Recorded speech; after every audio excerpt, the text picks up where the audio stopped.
예, 지난 18일 날 적십자사 바자회에 참석했던 김건희 여사 오늘 이제 경찰의 날 행사에 좀 참석을 했습니다. 대통령 직무수행 평가 지지율을 보니까 한국갤럽입니다. 27%, 전주보다 1% 포인트 정도가 좀 떨어졌고 부정 응답은 2% 포인트가 조금 올라갔습니다.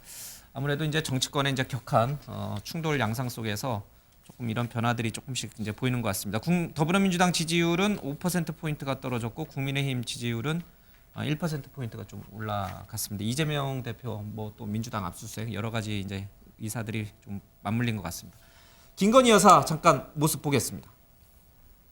지금 대통령 내외분께서 올해의 경찰 영웅 고 최규식, 정종수, 정옥성님의 유가 나는 자랑스러운 태극기 앞에 발전을 기원합니다. 감사합니다.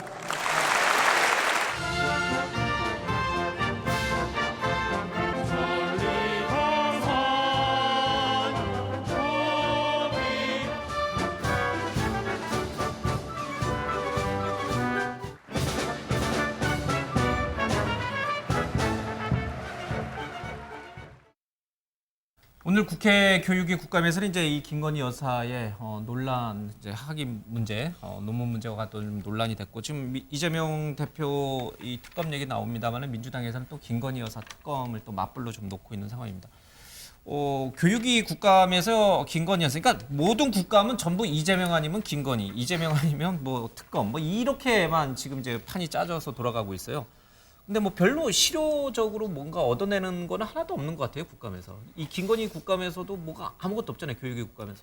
근데 사실은 뭐 이제 그 허위 학력, 허위 경력 뭐 이 문제는 정말 너무 오랫동안 예. 그 얘기가 됐었던 거고, 그리고 논문 표절 문제도 마찬가지고요. 그리고 이제 이번에 그 국회 교육위원회에서 도종환 의원이 문제 제기했던 것 가운데 하나는 서울대 경영대학원 예. EMBA라고 하죠. 거기에서 도이치모터스라는 회사에 어떤 뭐 임원이 됐든 예. 뭐가 됐든 자격이 있었기 때문에 한 학기에 1,500만 원에 해당하는 등록금 지원을 받고 예. 다닌 거 아니냐. 그렇게 한다면 2010년에서 2011년 사이죠. 그 사이에 이제 주가 조작이 있었는데, 그렇다면 그 이전부터 도이치모터스하고 뭔가 관련이 예. 있었기 때문에 그 등록금 후원을 받은 거 아니냐. 이제 이런 문제 지적이 이제 처음으로 나온 것 같습니다. 이제 관련해서 어떤 해명이 나올지 이제 그것도 대통령실의 내용을 좀 지켜봐야 될 것 같다는 예. 생각이 좀 드는데요.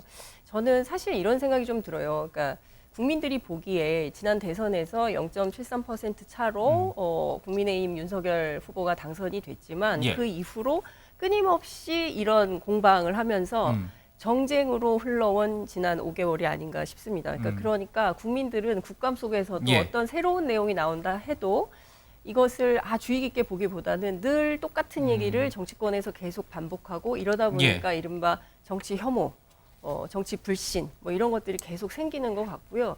그것이 보니까 이번 갤럽 조사에서도 드러나는데 국민의힘, 민주당 똑같이 동률로 33% 그러니까요, 지지율, 신기해요. 예. 그리고 이제 무당파가 27%인가요? 이렇게 되는 것 같습니다. 그러니까 저는 양당이 물론 이제 뭐 양당 큰 정당 두 예. 정당이 그 국회를 차지하고 있는 뭐 이런 측면도 있지만 그래서 정치의 다양성이 없는 뭐 이런 측면도 있지만 과도한 정쟁이 낳는 여러 가지 문제들을 좀 정치권 양측이 좀 깊이 있게 좀 생각해 보고 그다음 뭐 예산 국회라든가 이런 것들 좀 준비했으면 좋겠다, 이런 당부 말씀도 좀 드리고 싶네요. 민주당 지지율이 많이 떨어졌습니다. 그래서 이제 33% 정당 지지율 동일하고 대통령 지지율은 그런데 북한의 무력 도발도 좀 있었고요. 그리고 이재명 대표 또 민주당 관련된 여러 가지 이제 얘기들이 나오면서 민주당 지지율이 떨어졌는데 그럼 대통령 지지율도 좀 올라야 되는 거 아닌가? 또 국민의힘 정당 지지율도 좀 많이 올라야 되는 거 아닌가? 1% 정도 오른 건 좀 약간 실망스러운 게 아닌가 싶어요. 왜 이렇게 안 오르고 대통령 부정 평가는 또 올라가고 그랬다고 보십니까? 정치 혐오라고 봐야죠. 정치 전반에 대한. 아까 말씀하셨지만은 국민들께서 TV 보기가 싫다. 예. 너무 싸우는 모습만 보이니까 정치에 대한 관심이 없다. 그러니까 지지 자체가 어느 쪽이든 그 예. 총합 자체가 적은 거 아니겠습니까? 다 무당파로 빠지시거나 뭐 무응답 이렇게 빠지시는 걸로 보이고, 예. 뭐 대통령 지지율 1% 정도는 아마 그 추세선에서 뭐 오차 범위 예. 그 안에 있으니까 뭐 특별히 말씀드릴 거 없는데, 이제 보면은 요새 여론조사 보면 한 주 만에 5% 빠지고 뭐 5% 올라가고 막 그래요. 이런 걸 보면 그래도 국민들께서 굉장히 예민하게 반응을 한다. 정치 혐오 때문에 정치를 안 보시지만 그래도 보시는 분들은 각각의 사안마다 굉장히 즉각적으로 반응을 하시고 냉철하게 보고 예, 있다. 그 누가 점을 옳은지 그른지. 정치권에서 유념을 해야 되겠다. 이런 교훈을 얻습니다. 예. 국민의힘도 분발을 해야 되겠지만요. 예. 더불어민주당이 박스권에 갇혀서 빠져나오지 못한다. 네, 저는 이것을 좀 진단을 합니다. 가령 계속해서 유행가를 계속 돌려요. 레코드판을. 신선한 게 전혀 없잖아요. 자, 가령 도이치모터스 사건 얘기하셨죠? 이 사건은 문재인 정부 때 2년 6개월 동안 금융 전문가와 특수통 검사들이 매달려서 탈탈 털었어요. 예. 2년 6개월 동안. 그리고 당시에 법무부 장관이 박범계 의원이었습니다. 그렇다면 혐의점이 있으면 기소했었어야죠. 그렇죠? 그리고 수사 지휘권도 마음대로 그때는 썼잖아요. 그랬음에도 불구하고 기소가 안 됐지 않습니까? 그런데 뉴스타파라는 인터넷 보도 하나 가지고 나와서 계속 얘기를 해요. 국감장에서. 저도 지겹습니다. 그러니까 이게 지금 더불어민주당이 박스권에 갇히는 그런 형국이 나오는 것이죠. 물론 국민의힘이 집권 여당으로서 지금 제대로 믿음직스러운 모습을 보여드리지 못하고 있는 것에 대해서는 저부터가 송구한 일입니다만 여기에 대해서 정책적으로 그리고 생산성 있게 투쟁해야 된다고 봅니다. 경쟁해야죠. 생산적으로. 저도 한마디 하겠습니다.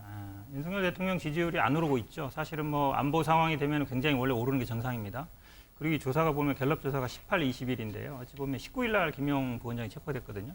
뭐 수사 열심히 하고 감사 열심히 하고 뭐 막 전 정부 사람들 막 집어넣고 이러면 지지율 올까 하지만 그렇지 않습니다. 국민들이 왜냐하면 사실은 지금 먹고 살기 힘들다는 거예요. 이거 할 시간 아니라는 거거든요. 근데 그 목소리 안 듣고 있습니다. 계속 어찌 보면 제가 보기에는 예. 국민들이 그렇게 보는 것 같아요. 아니 할 줄 아는 게 수사하고 감사밖에 없냐. 경제 어려운데 외교는 문제인데 남북 문제 이렇게 심각한데 뭐 하고 있냐라고 얘기하는 겁니다. 그러니까 좀 정신 차리셔야 된다. 그 그러니까 아무리 수사가- 민주당을 탄압하고 야당 인사들을 구속하고 집어넣는다 해서 지지율 안 오른다는 게 나오고 있는 거거든요. 이재명 민주당 대표의 탓하지 모든 말고 수사는 집권 문재인 여당에서 정부 때 제대로 시작이 하면 됐죠. 됩니다. 제 말하는데 끼어들지 마시고요. 네. 집권 여당 제대로 하라고 말씀드리고 싶습니다. 네, 그 모든 수사가 문재인 정부 때 시작됐다는 말씀 덧붙입니다. 지금은 문재인 정부 아니거든요.